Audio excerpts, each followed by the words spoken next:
Spooky? Well, good, because this week we're learning about spooky music since it's Halloween week. So, spooky music throughout history. What I just played was an 800-year-old song called Dies Irae. And during this time, it was considered to be like the end of the world spooky music.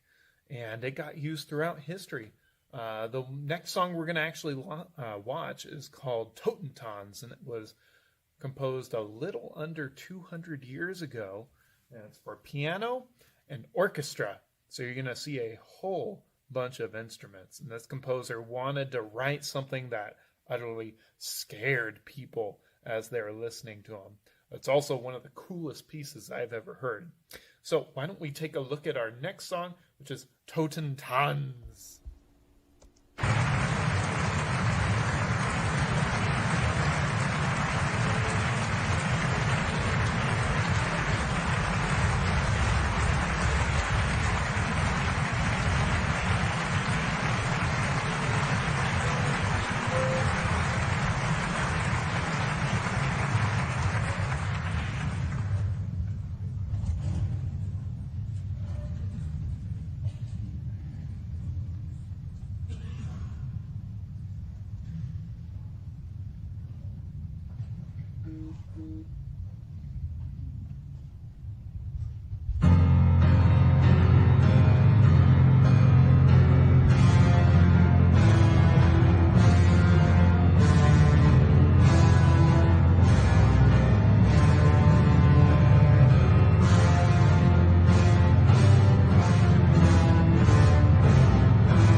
Whoa, explosive song.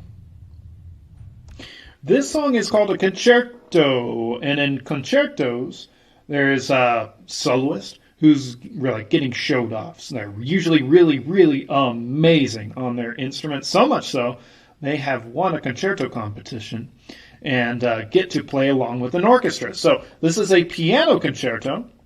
This is our concerto player. She's playing the piano, and she gets to get backed up by the orchestra. So in concertos, it's all about whoever is in front, who's the concerto person. This is a piano concerto, so it's all about the piano.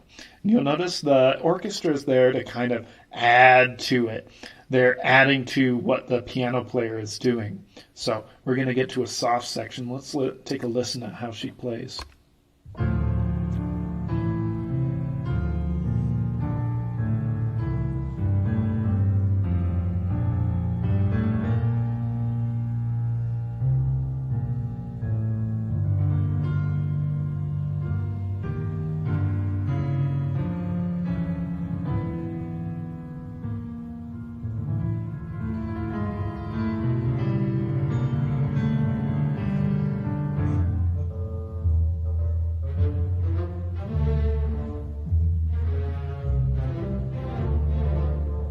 And you notice now it's the orchestra's turn. We have our bassoon players. You've probably never seen those instruments before.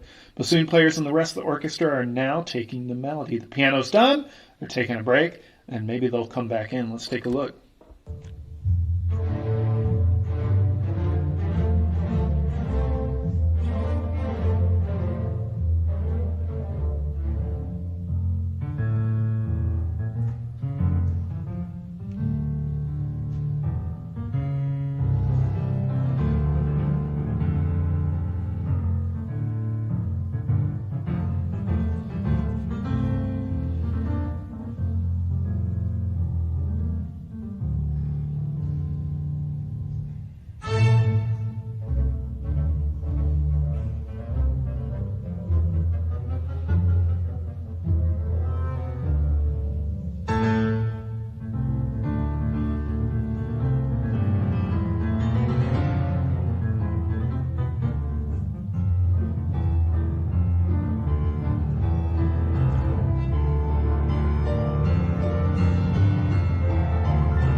I love this piece. One of my favorite piano concertos. And look how many people are in the orchestra. What instrument do you think you would want to play if you got 60 people to be your backup band in your orchestra? What kind of instrument concerto would you want to play?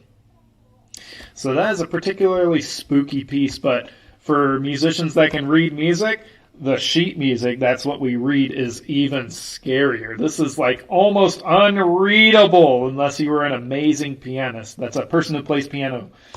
So...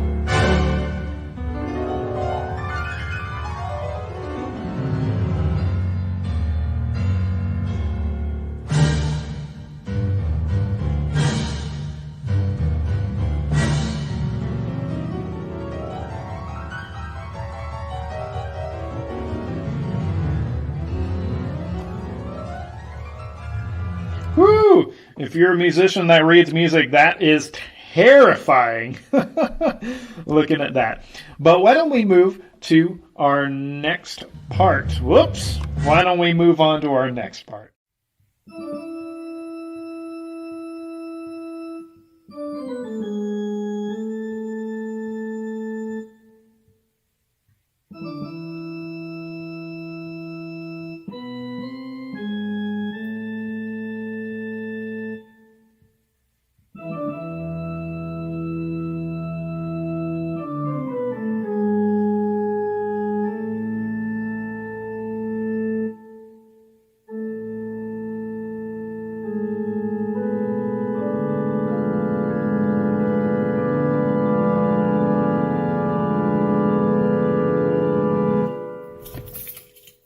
That's a very recognizable spooky song.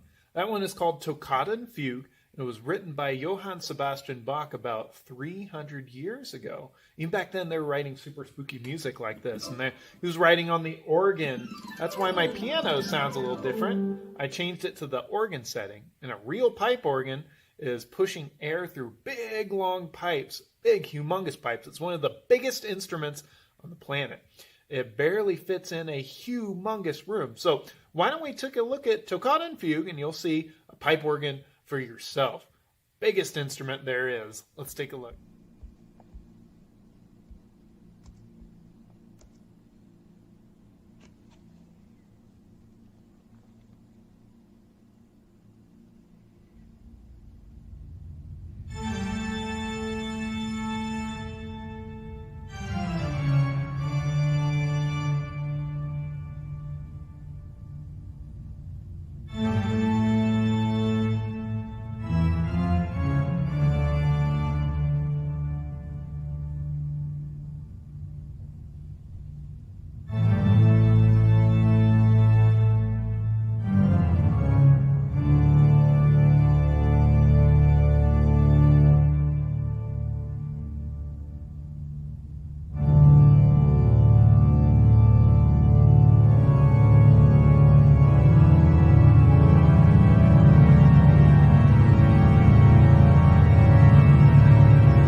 So this is the pipe organ I was talking about earlier, and boy, there's so much to talk about. So why don't we start here? This bottom row is our lowest notes, our second lowest notes, and then as it gets higher and higher, it gets higher and higher.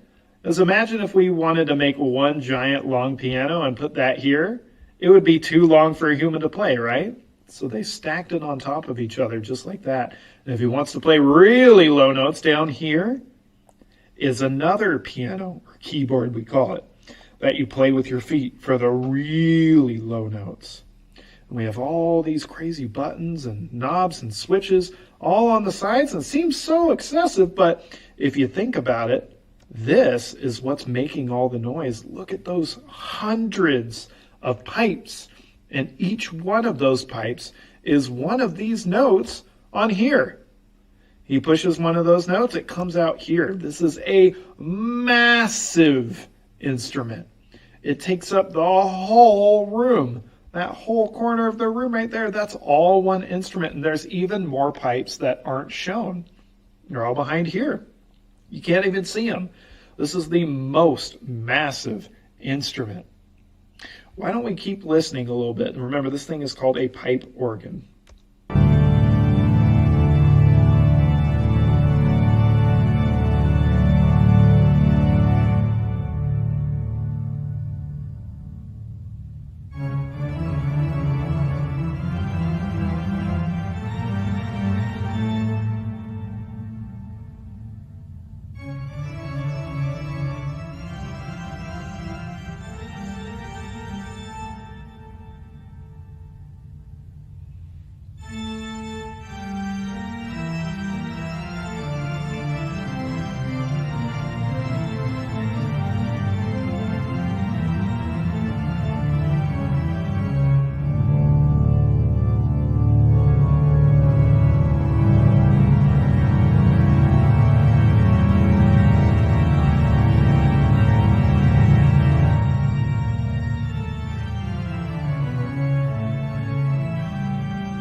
Boy, I would love even 5 minutes to be able to play on one of these things. This is just a little control panel, but you have to remember, this thing is humongous, and it has the power behind it to really be an exciting instrument to play. I would love just 5 minutes to be able to experience the power that just playing this thing must feel like, because it would fill up this entire building with sound. Ooh, that'd be so much fun. Let's move on to our next portion. So I wanted to show you guys how composers can make things particularly scary or spooky. And in order to do that, I need to teach you guys about dissonance. Because dissonance is the most important tool in a composer's tool belt for making something sound scary. And dissonance is when music sounds unsettling or spooky or sad or scary. But in order to show you that, I have to teach you about consonance. Consonance is the opposite. It's when it sounds happy. We learned about major chords in the major scale last time. Major is full of consonants. It sounds happy.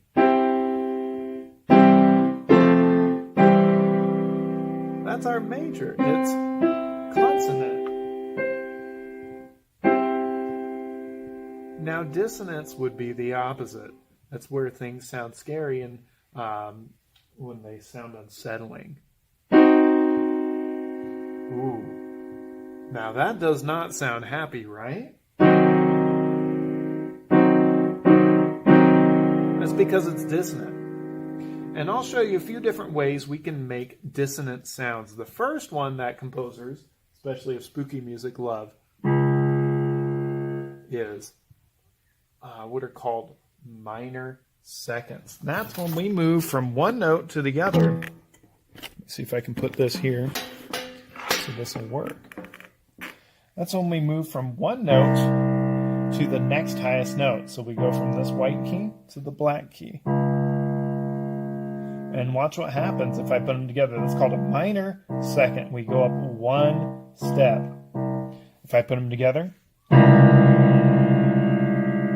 that does not sound happy. If I do it down here. In fact, one of our favorite spooky movies, a movie called Jaws about a shark, has this theme with a minor second.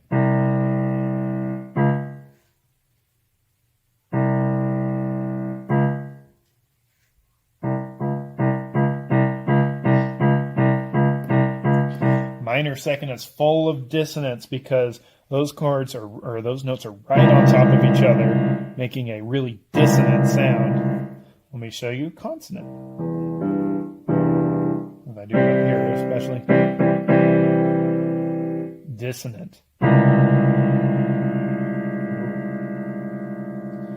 Let's talk about another one. I showed you major chords last time. Bring it over here.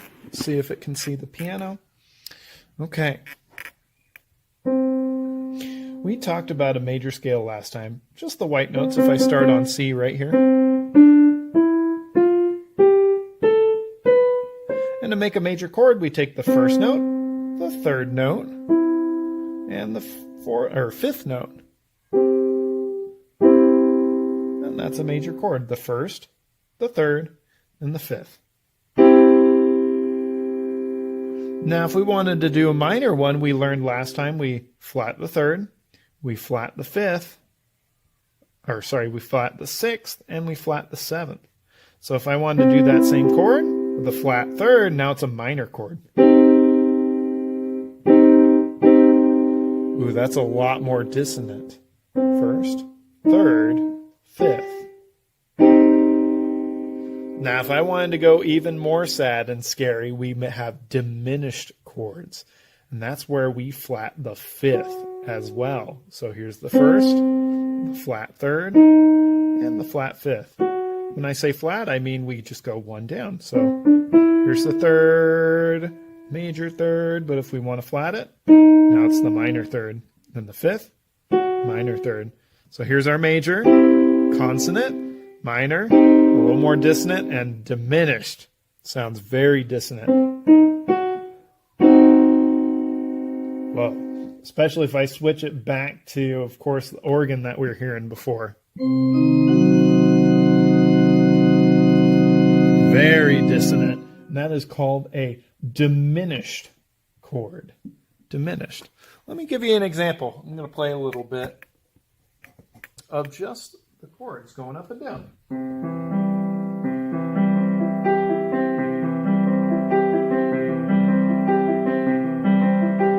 Those are all major, but I was playing earlier. It's very consonant. It's happy. Now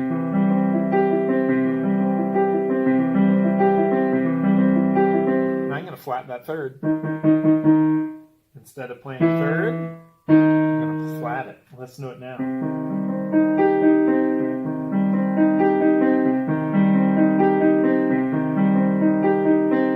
That's a lot more sad and a lot more dissonant, right? Now what if I flat the fifth too? So third is flat. I'm going to flat the fifth too. Let's take a listen.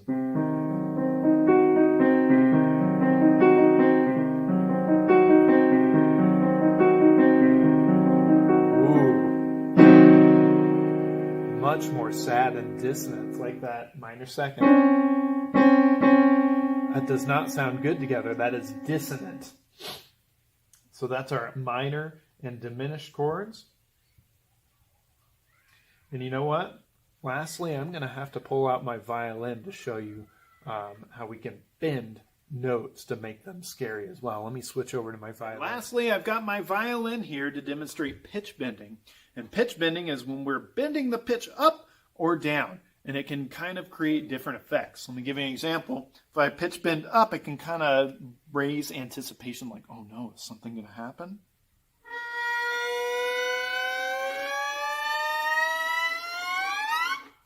Or if I'm going down, same thing. Pitch bending down kind of makes it sound like something utterly horrible just happened. Whew.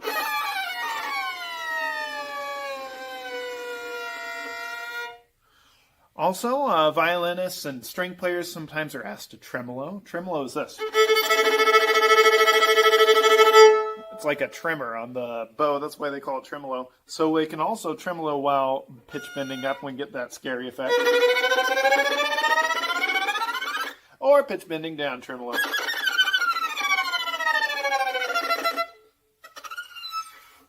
All kinds of instruments can be used to sound particularly scary. Strings show up a lot as scary. That pipe organ that we listen to can sound scary. And last one I wanted to show was a particularly strange instrument. Why don't we switch over and we can end with this strange instrument that's been used in so many sci-fi, particularly scary sci-fi movies. Let's switch over. All right, and here it is. This instrument is called a theremin. And it's a bizarre instrument. It produces electromagnetic fields, and when your body or your hands move in and out of that electric field, it makes different noises. So it's basically magic, except it's science. So let's take a look.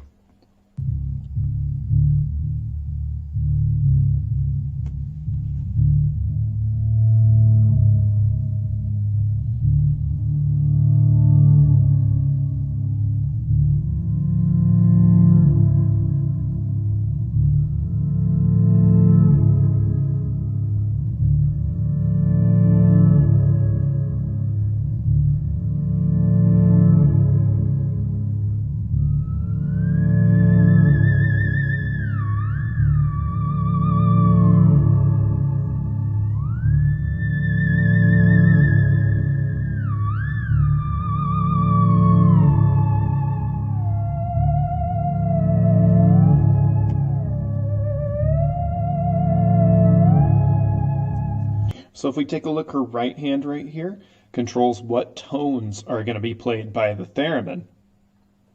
Whereas down here is the volume, how loud or soft it is. As her hand gets away from it, it gets louder. As it gets closer, it gets softer or quieter.